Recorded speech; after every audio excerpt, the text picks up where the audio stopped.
మన కాలనీలో నుంచి పోలీస్ ఆఫీసర్లు అవ్వాలా, మన కాలనీలో నుంచి డాక్టర్లు అవ్వాలా, టీచర్లు అవ్వాలా. వీళ్ళు ఉన్నత స్థితికి వెళ్ళాలా, ఉన్నత విద్య అభ్యసించాలా.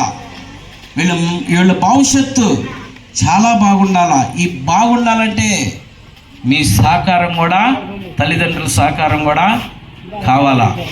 బడికి వెళ్ళిపోతే వదిలేయద్దు దయచేసి. 2 తన్నైన బడికి పంపించండి. ఇప్పుడున్న ట్రెండ్ ఏంటంటే టీచర్స్ స్కూల్లో అల్లరి చేస్తే టీచర్ల మీదకి తగాదులకి వెళ్తున్నారు తల్లిదండ్రులు. మా పిల్లల్ని ఎందుకు కొట్టావు, మేమే ఇంటికాడ కొట్టాం, నువ్వెవరు కొడతానికి అని టీచర్ల మీద తగాదులకి వెళ్తున్నారు తల్లిదండ్రులు. టీచర్లు పిల్లలకి వాళ్ళు దెబ్బలు కొట్టైనా సరే స్కూల్కి పంపించండి.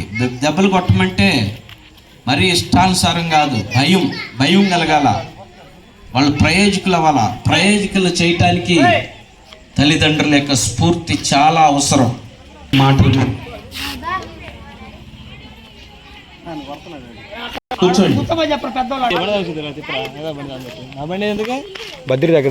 అధ్యాయం 1వ వచనంలో ఉందంటే, పిల్లలారా ప్రభునందు మీ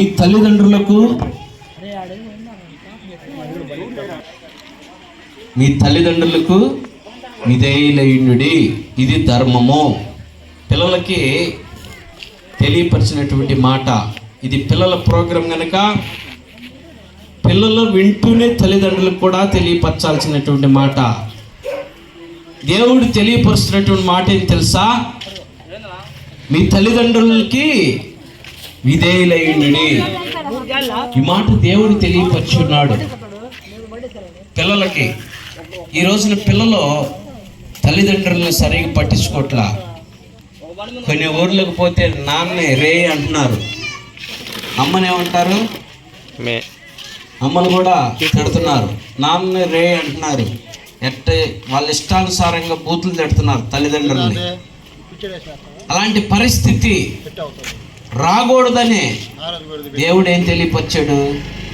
మీ తల్లిదండ్రులకు విధేయులుగా జీవించాలా. భూమి మీద దీర్ఘాయుష్మంతుడిగా ఉండాలి అంటే